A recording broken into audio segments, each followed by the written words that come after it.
Hey everybody, Tekking101 here, and let's get that weeaboo checklist going before we get into it, shall we? Okay, well, first off, add a check because I'm wearing a Vegeta Saiyan Armor body shirt, so yeah, that definitely deserves one. I got my Goku King Kai logo t-shirt back there. I got it FYE. I got all 7 Dragon Balls collected under my lamp. So that gives us 3. I think we can bring it one more. I think we can bring this to nuclear bomb level cringe. So let us add the Scouter. Yes, yes, I am complete. I am complete. This is the perfect way to start off this new series. Welcome to Anime vs. Manga, the series where I discuss the anime adaptation to the manga adaptation and tell you which one is by far the more superior. This will be episode 1, Dragon Ball Super! Right, so the reason I decided to go with Dragon Ball Super, or Dragon Ball Cho, as the first episode is not just because it's topical, the anime is currently running weekly, but also it is just such an odd duck when you compare it to its manga adaptation and the relationship those two have.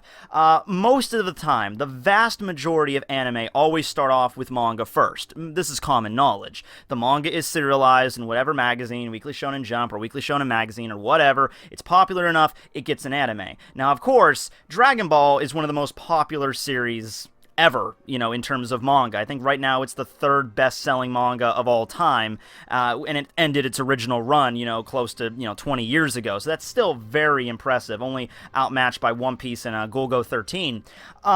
But you know what I love about this is that Dragon Ball Super, Dragon Ball Cho, it's not a reboot of the series. It's not one of those things where they're like, we're gonna bring the anime back for a whole new generation and we're gonna do a whole new story. No. This is, by and large, a complete fan letter to every Dragon Ball fan that's, grew up with the series, around the world. It's been such a huge hit. And also with the revival of, the franchise with Battle of Gods in 2013 and Resurrection of F in 2014. I mean, this is the perfect thing, an anime adaptation bringing back these characters that we know and love. It's certainly not a series that you can just jump in episode 1 and just expect to understand everything. At bare minimum, you have to watch all of Dragon Ball Z to understand what's going on in Dragon Ball Super. But what's the difference between the anime and the manga? Well, it's weird because the anime at we currently stand right now is far ahead than the manga is, and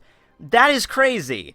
That seems like a weird phenomenon that simply cannot occur. It's like an ironclad rule. The manga is the canon of the story. It's like the baseline material, and then the anime takes from that and does its own story. Now, of course, the anime will add its own adaptations to things. Maybe they'll change lines around, change scenes, add in whole new arcs, but an ironclad rule has always been the anime cannot go forward beyond the manga. It has to at least stop, go into filler, or go into hiatus in order for the manga to catch up. Dragon Ball Super doesn't adhere to that. Right now, we're finding things out about in the manga that are supposed to be canon that have already been referenced weeks ago in the anime.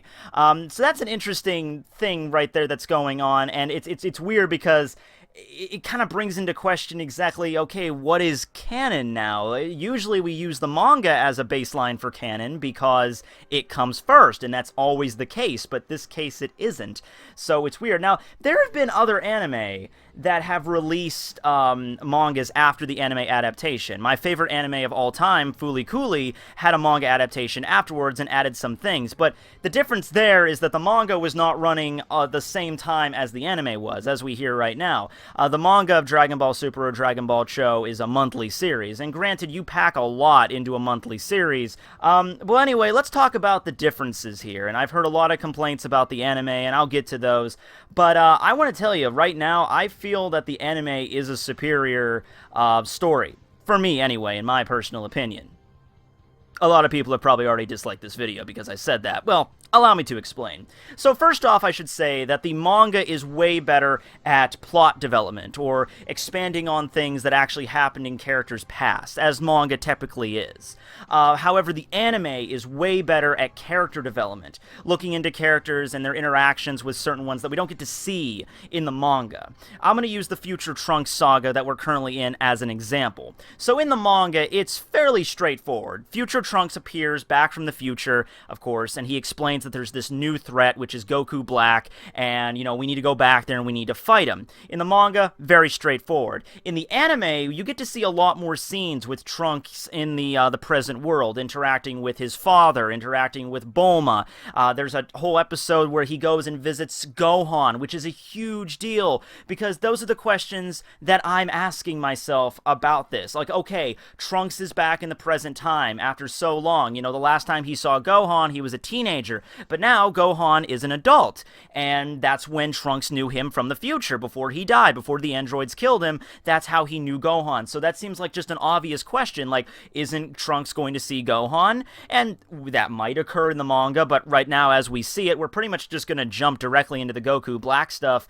That's mostly where we're at right now. But there's a whole episode in the anime where Trunks goes and visits Gohan and Videl and sees their child Pan and Hercule, and it's this really cool moment. Now, to a lot of people, they might just write that off as just anime filler, not really important, doesn't advance the plot at all, but I feel like it's important because it's something that's logical with the characters. Obviously Trunks would be thinking, this is a guy that guided him his whole life, taught him the ways of being a warrior, taught him how to become a Super Saiyan. It's his death that made him become a Super Saiyan.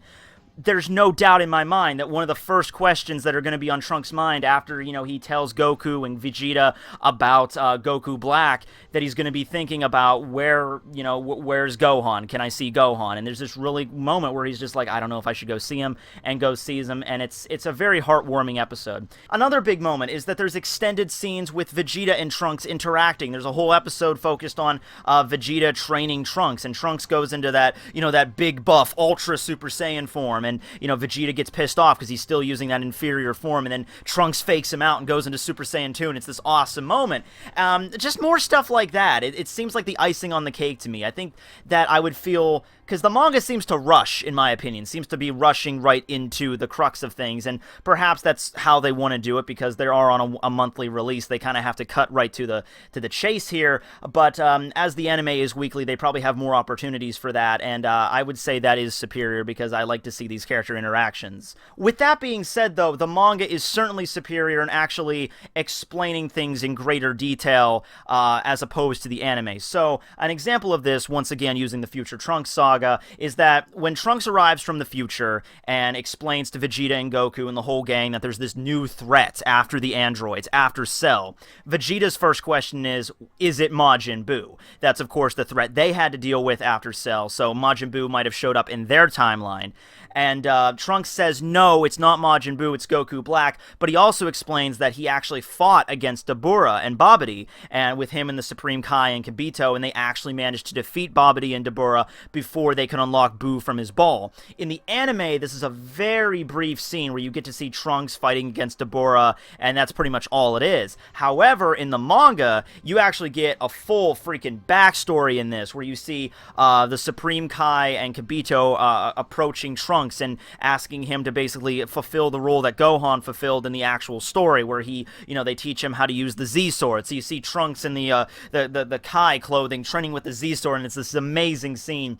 And then after that, they go and fight against Dabura, and Dabura manages to destroy the Z-Sword with his spit, and that gets broken, and then you get to see this awesome fight between Trunks going Super Saiyan 2, fighting against Dabura, and then the sacrifice of the Supreme Kai to defeat Babidi and Dabura, and then Buu can't be unlocked from his ball. That's way more better there.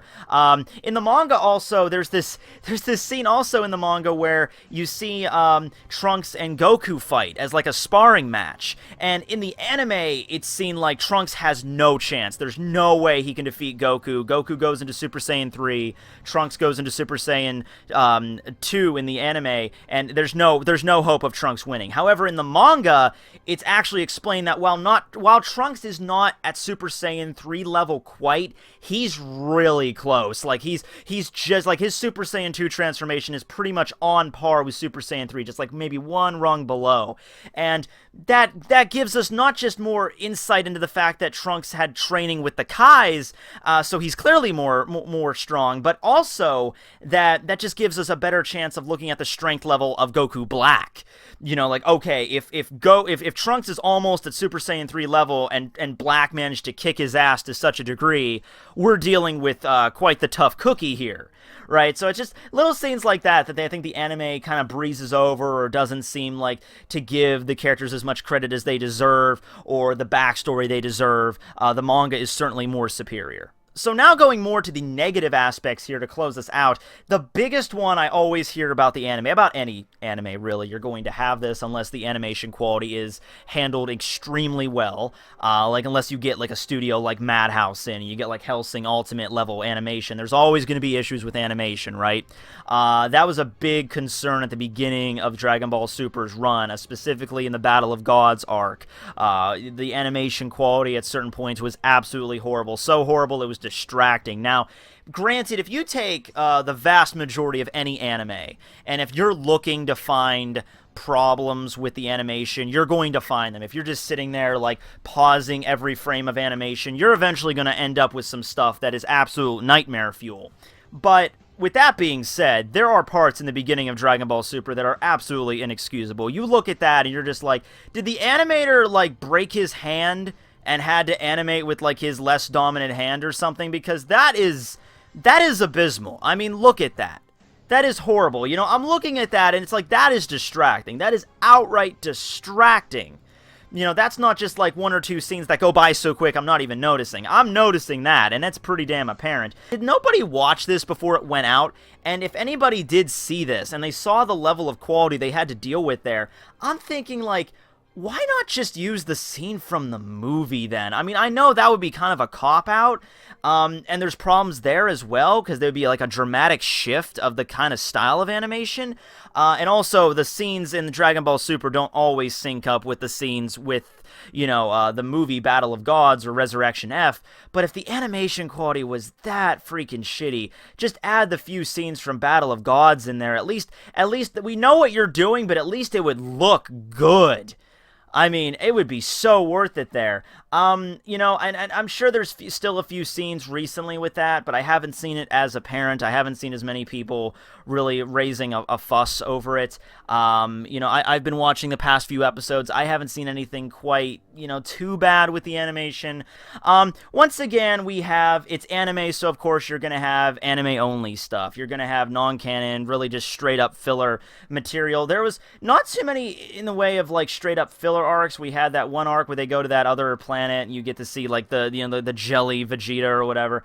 That's not too bad. You get a lot of other scenes where you see a lot of characters just that don't matter, just interacting, but particularly the Pilaf gang. The Pilaf gang is really bad with this. They're the ones that will just derail an entire episode for like 3 or 5 minutes doing some random shit that doesn't matter. And you know what sucks about that? Not so much, I guess, in the final arc, in this arc we're in right now, because Mai is becoming a more relevant character, but think about what you could do with them. These are characters that have been around since the very beginning. The very beginning of this series, all the way back in, like, the start of Dragon Ball, in the very first arc, we had the Pilaf gang, right? They could be referencing things that happened way back then, but they don't. They don't. They just keep going about their normal day. I don't know. Did one of the after effects of them turning into children mean that they lost their memory too? Because they never reference anything from the original Dragon Ball series. They never bring it up. Like, hey, remember that time we had a giant kingdom under our control and we summoned this dragon? You know, they never brought that up, you know? Mai never brings up, yeah, I was an adult at one point, but then I got turned into a child. You think she would be able to at least remember that much? But I don't think it was ever stated that they lost their memories. They just got turned into... They made a wish to Shenron for eternal youth, and you know, they were idiots. They phrased it horribly, so Shenron just turned them into little kids.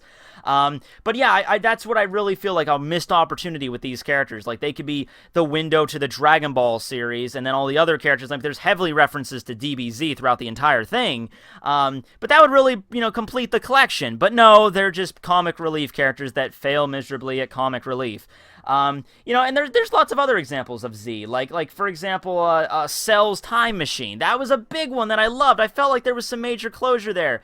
You know, like, oh man, the Time Machine got destroyed. We don't have another one. And Bulma's like, yeah, we do. We have that old one that Cell used. That was all like covered in moss and broken down and shit. That was great. Another big one, Captain Ginyu. Captain Ginyu makes an appearance again in the Resurrection of F arc, and I'm just like, you know what? I didn't care much for this character. I didn't when he was first introduced. I haven't thought about him in years, but the idea that we got closure with this, it really means something to me. I really felt like, yeah, I feel content with this. We finally got... It's like, oh, he just got turned into a frog and just whatever happened. He spent the rest of his days in Capsule Corp. He's like, no, we actually got closure, and it was so weird. As for the manga, the only negative I really have is something that could also be seen as a positive in some respects. It's the issue with pacing. Once again, this might just be because, you know, it's a monthly series, there's only so much they can use, and they don't want to get too far behind. But there's issues with pacing sometimes where I feel like the fights are going by too quickly. A good example of this was during the Universe 6 tournament. Pretty much in the anime, every fight has at least some weight to it. You know, Piccolo's fight against Frost. You know, it wasn't like it was over in 2 seconds like in the manga. You actually get to see Piccolo utilizing a lot of his old moves that we don't get to see anymore in the manga, like, you know, his stretching arms and shit like that. The fight against the Automon and Vegeta, the big mech dude, that one is elaborated a little bit more in the anime, how he actually uses his, like, steam powers to, like, you know, heat up the battlefield and, you know, wear down Vegeta. You know, and I feel like that makes sense because while Vegeta and Goku do have the Super Saiyan Blue transformation, these are still, handpicked by Champa, the best fighters of Universe 6, right? So they should still be able to at least... They're gonna lose, but they should at least hold a candle. At least they should be able to hold a few moments with these warriors, with Goku and Vegeta. I really hate how that character was defeated in the manga, and Vegeta just insults him, and he's just like, oh, he's a robot, he's a metal man, so he has a very thin, like, his feelings get hurt very easily. And that is referenced later after the fight in the anime, and it's funny because they mention, like, oh, well, if you knew about that at the beginning of the fight, you would have just insulted him and everything would have been fine. And I think Goku says, oh, no, but then it wouldn't have been a fight then if he ended it like that. And that's how it ended in the manga. That's funny. It's like the anime version of him is contradicting the manga version of him. Yeah, it's just still like that. And also there's another scene here that in the Universe 6 arc that I'm a little bit agitated they didn't put in the manga. So the way that Goku manages to fight against hits is that he combines his Super Saiyan Blue transformation with Kaioken in the anime. And I thought, once again, really big callback to a power-up move we really haven't seen. And Goku even mentions, like, it's like a 50-50 shot. It wrecks my body, even if it is successful. But I'm going to do this, and I felt perfect. That's a perfect callback. That's something Goku would come up with. I'm going to use Kaioken to power up the Super Saiyan God form. In the manga, it's just, oh, I'm not going to use Super Saiyan Blue. I'm just going to go back to the regular God form. Which, granted, isn't really used that much anymore in the anime, or at all. I don't think we've even seen Vegeta go into his regular God form yet. But I feel like it's much more clever when it comes to the anime adaptation. Makes sense, calls back to stuff in Z. Goku looks at, like, okay, I'm in Super Saiyan Blue. What if I need an extra boost beyond that? Okay, what other attacks do I have in my repertoire? Okay, I can use Kaioken, you know? That's something I've been used in a while. You know, and I feel like that's more of a fan letter to the fans of DBZ. And I feel like that's really more of what this series is supposed to be about, you know, calling back to the time 20 years ago, you know, and to our childhood. And I think that earns way more points with me. I don't know about you, but what do you think? Which do you think is more superior, manga or anime? Can you look past the shitty animation, or is it something that's just way too much? Do you just can't stand the peel-off gang? It's too much, just too much filler, too much comic relief. You just can't handle it. It's too annoying. You have to just stick. You're a purist. You go to manga all the way. Let me know what you think in the comments below. Like, subscribe, all that good shit. This will be Tekking101 signing out. Later. And let me know what you think about this series, because, you know, I can keep this up. This was fun for me. Later, guys.